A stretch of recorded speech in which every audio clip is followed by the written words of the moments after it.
ભાઈ કયા ગામના છો? મોટી શેરડી ગામનો છું સર. મોટી શેરડીના છો અને મહિપતસિંહ બાપુએ એમને પગના ઓપરેશન માટે મોકલ્યા હતા, પરંતુ એ ઓપરેશન કરાયા પછી એમને ગંભીર સમસ્યા થઈ ગઈ. શું થયું હતું રાજેન્દ્રભાઈ?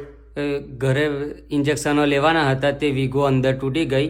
અરે બાપરે, વીગો અંદર તૂટી ગઈ છે ગળામાં. એટલે ગળામાં વીગો તૂટી ગઈ હતી અને પછી ત્યારબાદ શું થયું? 2 હોસ્પિટલમાં ગયો તો એક 40,000 કીધો અને એક 30,000 ખર્ચો કીધો. એક 40,000 ને એક 30,000 ખર્ચો કીધો અને અંદર સીટી સ્કેન MRI બધું કરાવવાનું કીધું અને અંદર એકદમ વીગો તૂટી ગઈ, જે નીકળવામાં બહુ મુશ્કેલ હતી કારણ કે અંદર નસમાં ફાટી હતી.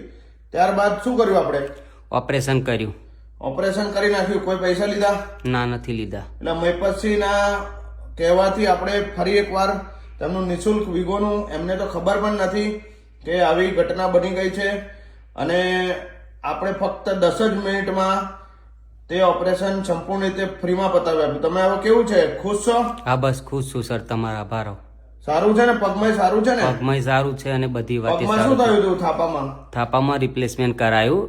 હા, બોલ પહેલા નાખ્યો તો તે ઓપરેશન કર્યા બાદ પાક થઈ ગયો હતો, ફરી બીજી વાર રિપ્લેસમેન્ટ કરાયું. ખર્ચો 1.5 લાખ સુધી એમણે નિઃશુલ્ક કરેલો હતો અને આ ખર્ચામાં આપણે કોઈ એમની જોડે મદદ માંગી નથી અને આગળના જે ઓપરેશનમાં છે તેના માટે બાપુએ સહયોગ કરવાનું કીધેલું છે. એટલે બાપુને એક વખત થેન્ક યુ કહી દો. Thank you Bapu.